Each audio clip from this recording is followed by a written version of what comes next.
What's up, everybody? My name is Heavenly. Thank you for those who are joining us for another curl session. And if you are new here, welcome. I hope you enjoy. And if you like this video, check out my other ones. And if you're feeling the vibe, go ahead and subscribe. Today we're going to be talking about my hair journey, how I transitioned from damaged curls to curls that are luscious and popping, okay? It was a journey and I want to walk you through it to let you know that you do not have to start off with perfect hair, or if you have color treated hair and you're worried about the definition, oh, will I ever get it back? You will, okay? It's possible. It's going to take some commitment, it's going to take diligence, but you can do it, okay? And so I'm going to show you my photos from the past to let you know that it's been a long time coming, okay? So first things first, I want to start from the very beginning. Historically, growing up, I've always had long hair. I felt like it was thicker when I was younger, but as I got older and I started putting heat to my hair more often, or not necessarily me, I didn't decide, my mom did, which was fine for those who are like, oh, well, she shouldn't have made that decision. You should make it yourself. No, I was very young and I wasn't gonna do my hair myself. Actually started doing my hair probably when I was 13, and I did want to get my hair straightened. I liked the look of straight hair. I thought it was very beautiful, and not because short hair, you know, isn't beautiful, but I had long hair and I had very thick hair, so it always like was shiny and it looked great to me. But as the years went on, I continued to go to the shop, getting my hair done every 2 weeks. Okay, I had it down to a routine. And I would say probably in high school, I tried a texturizer. Now, I don't have video or photo images of me and my texturizer look. Just know it was a struggle, okay? For those of you who don't know what a texturizer is, basically think of it as a kiddie perm.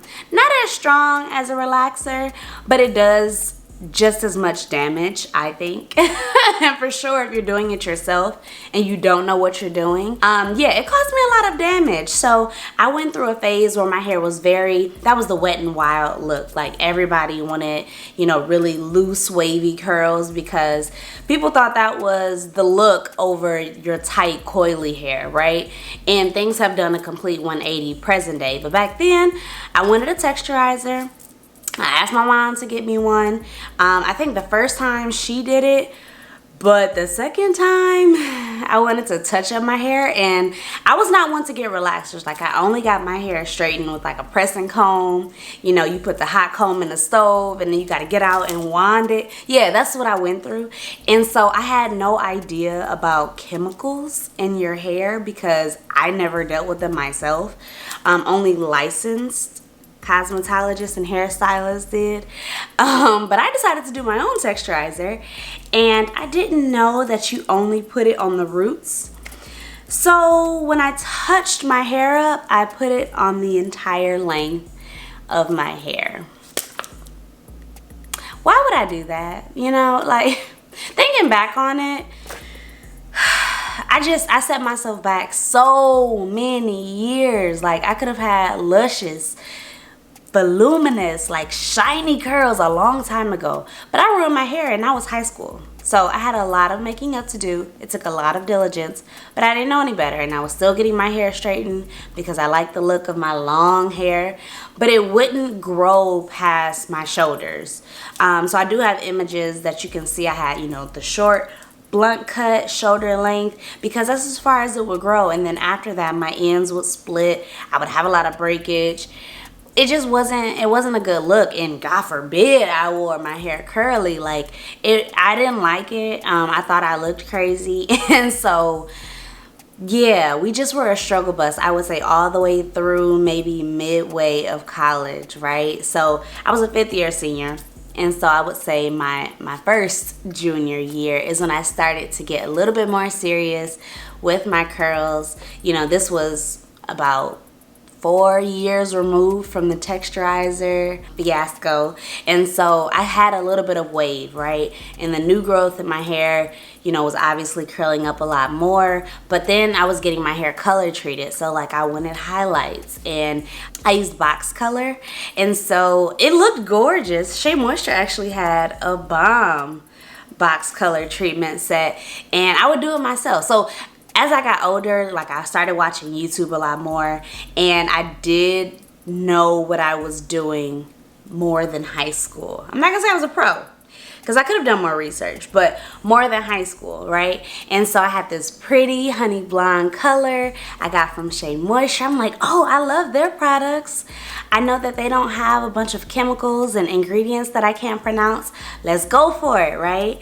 And I still struggle with split ends, and my hair still would not grow past my shoulders. Like, it looked beautiful straight, but it was just, I had to do a lot of manipulation and styles that require me to like do twist outs or braid outs or bantu knots or flexi rod sets. Like, I had to do a lot of hairstyles that had to be manipulated to get my curls. Like, I couldn't do a wash and go, because one side was curlier than the other, one side was longer than the other, because they wouldn't curl up, they would be more wavy. And so I knew that I wanted my hair to be cohesive. And even still, like, it's not completely cohesive. You have like random lengths of hair that you can tell are just doing their own thing, and my hair is always gonna be like that. Like, I've accepted it, but it was way worse. Like, my hair would be down here and then would be up here, you know? So it wasn't ever at least close.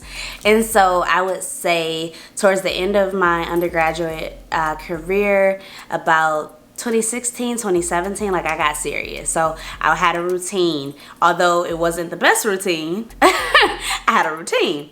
So I would wash my hair, you know, once a month, and then I would co-wash my hair every week in between, right? So at all times I was wetting my hair at least once a week. I wasn't consistent with my deep conditioning, but every time I deep conditioned, I would sit under the dryer, or I would put like a plastic cap over my head and, you know, sit with that for 20 to 30 minutes. And so I had somewhat of a routine. I would make sure I use a shampoo, a conditioner, sometimes a deep conditioner, and then I would use some sort of styling cream, styling gel. And then that was it. Like, I wasn't into oils. Like I said, you know, being low porosity, I didn't always have to add oils, but you still need moisture. Like, I wasn't understanding that concept. So I wasn't adding oils. The gels, you know, trying to lay my edges. I tried to go through so many different edge controls. And honestly, to this day, I'm still trying to figure out what's the best edge control for me, okay? Because everybody hair is different. So some people, they can use gel and they lay their edges and put a scarf on it and they're fine. And I'm not like that. I don't understand. My hair curls up. If you're like me, what edge controls do you use? Do they work? Like, quite honestly, I've probably gone through 10 different edge controls. It's ridiculous. So I would try different edge controls, but the list of products, it was very short, okay? I wasn't doing my regimen that I'm doing today, that I found to work for me today. But that's why I always tell people, it takes time to get to know your hair, but once you know your hair, you know what products to use, right?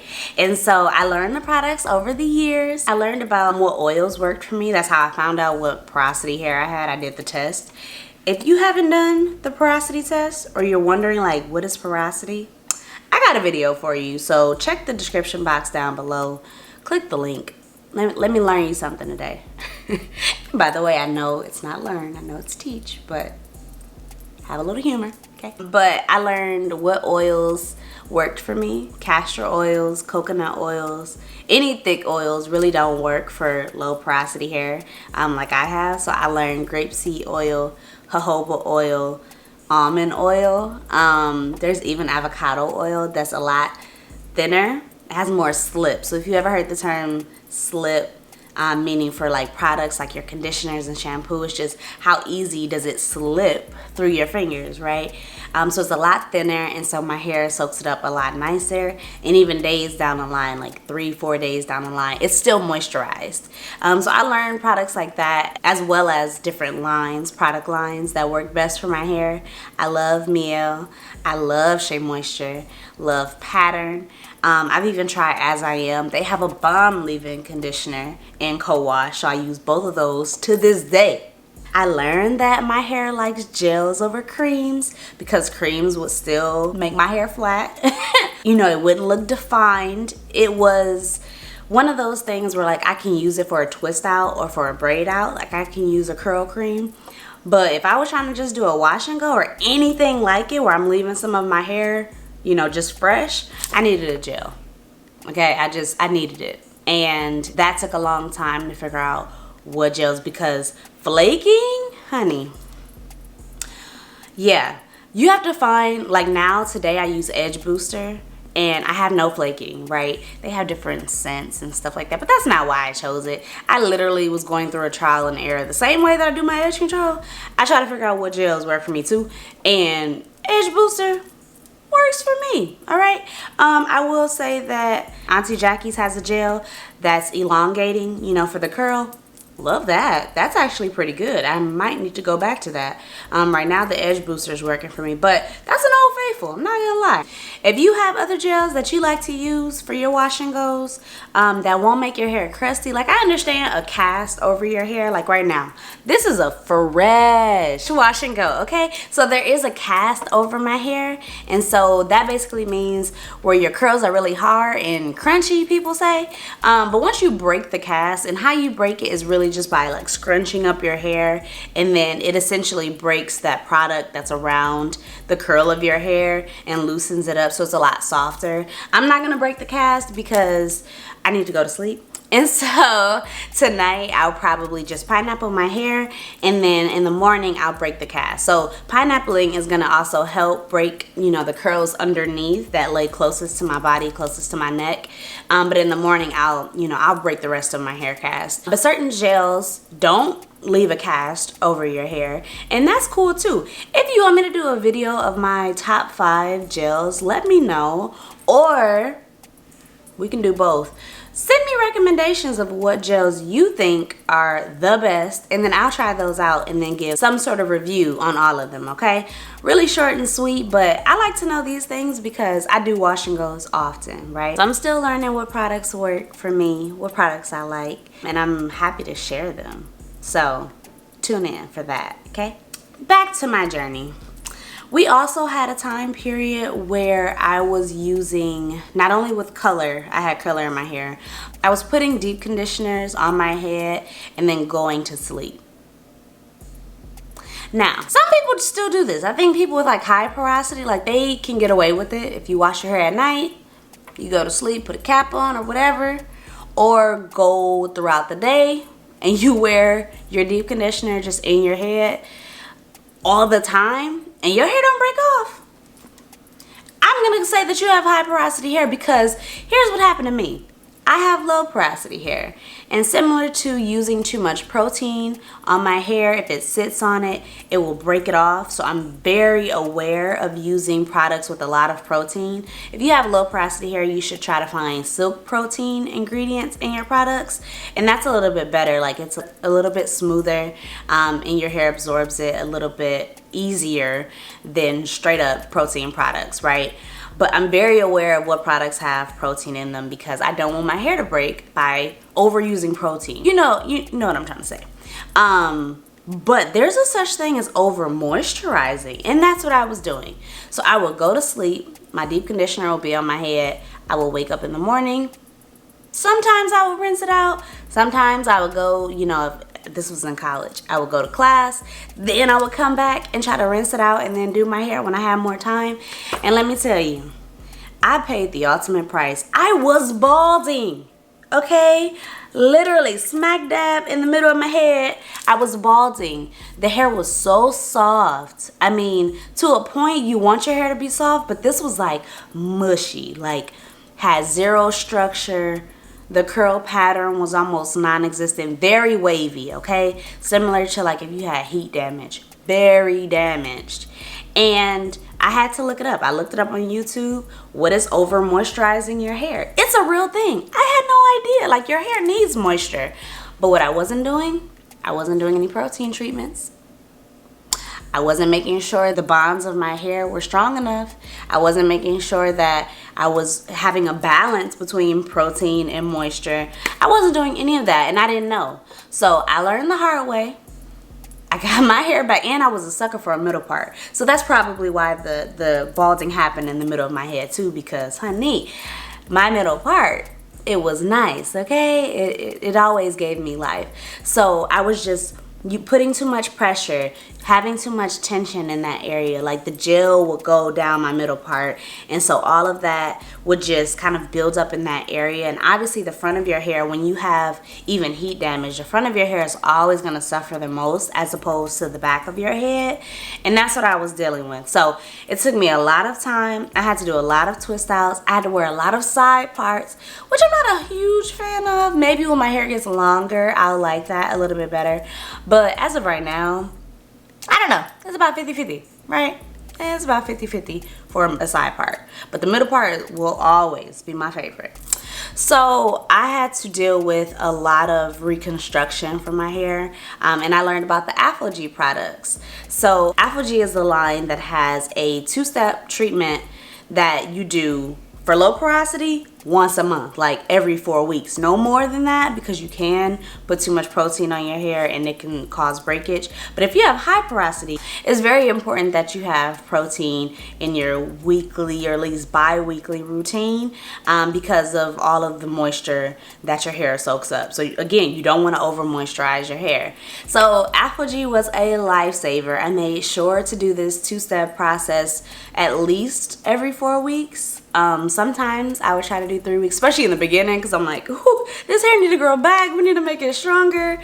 And it's very simple. I can go through a walkthrough for one of my protein treating days if you want to see it, but the product is amazing, right? And so from there I learned about the Curlific line that AfroG has, and so I still use that today when I'm doing my protein treatments, you know, about every 4 weeks or so. Lifesaver. All right, and so let's fast forward some more. Here we are. This is more like 2020. My curls were behaving a lot better, and I started to do my own Diva Cuts. So I was very nervous. I don't like to cut my hair. I like having long hair, even when it's curly. But I wanted more of a shape, right? And so you're probably wondering why I cut my hair in a Diva Cut style, a DIY Diva Cut, but that's really why. Like sometimes I just want to shape. My hair grows out different lengths, and you know, you just want something different. And you might be wondering, Heaven, why are you doing all this by yourself? You keep telling me stories about I did this myself and I tried this myself, and that is because I'd rather be upset with myself, I'll get over it a lot faster, than be upset with someone else, because I probably won't. I know I need to work on it, but I don't want nobody else to mess up my hair. But if I mess up my hair, it's just hair to grow back. I'm much more understanding. So basically, I decided to start cutting my hair into a shape about 2020, and ever since, I mean, every year, I know it's 2021 now, so maybe every 6 months, I will cut my hair in some sort of shape, right? And I think that has helped my hair, honestly. Like, it grows a lot faster. In addition to my routine, I'm making sure I have a balance of moisture and protein and getting my ends clipped. I still have to figure out the right amount of time in between getting my ends clipped. Have I tried to clip my own ends? No, I haven't. I know you might be shocked, but I have not, okay? And that is because I have a lot of hair, and I probably could watch more YouTube videos to do it, but I am not there yet, okay? I have not built up the amount of courage that is needed to do my whole entire head clipping my ends. The base of my hair, got you. But all of it, like no. And I rather cut my hair when it's curly, and so I'm not that much of a pro. Like, I give myself a lot of credit, but I'm not there yet, right? Let me know if you've clipped your own ends, okay? If there's an easy process, link down below or something, the best way to clip your own ends. Maybe I'll try it. Maybe I'll start doing more research. Am I there yet? No. Will I be? Maybe. I'm gonna be honest, maybe. Because I really don't want to put heat on my hair anytime soon. So back from 2017 to present day, my wash and goes went from this to now this. And I'm very thankful. I'm very thankful for this. I just want to thank me, right? I want to thank me for working hard, for staying up late. I want to thank me for, you know, even when my hands were hurting, I pushed through. I made it work, okay? For researching new styles. I want to thank me. And I want to thank YouTube influencers that gave me ideas, okay? But I really do like the look of my curls, right? And I just put in the time and effort to make sure that my curls look the way that I wanted them to. I researched products. I made sure that they didn't have harmful ingredients in them. I made sure to watch lots of YouTube videos, and here we are. And it's still a journey that I'm going on, and so you get to see where I was and where I am today, and then hopefully you still here, you know, 2 years from now, and we're looking back on 2021 and how my curls were, because I do still have some tresses that need some work, right? And maybe my Diva Cuts will get a little bit better. I don't know, like, we'll see. Tune in, stick with me, stay with me, fam, stay with me. But if you have any questions, if you have, I mean, any ideas or like concerns, like, Heaven, why did you do this? Like, why did you choose to use this routine or this product, or, you know, what blow dryer did you use? Did you use heat in between? Like, yes, I used the blow dryer, I used the diffuser. I sat under the dryer, so I did use heat. I'm just not straightening my hair, right? So if you have questions like that, drop them in the comments below, in the comment section below. If you like this video, if you found it helpful, did I help you? Because that's what I'm here for. If you found it helpful, go ahead and like the video. Let me know. Show me love, okay? And then last but not least, subscribe. Why not? I'll be back for another video. I'm thinking we should talk about this Diva Cut. I have clips and photos and videos of me doing this. You get to see for yourself how I went about the process. Try it at home at your own risk. But let's talk about it. Let's talk about my DIY Diva Cut. So tune back in next week and we're going to get to it, okay? Thanks for coming. I hope to see you soon.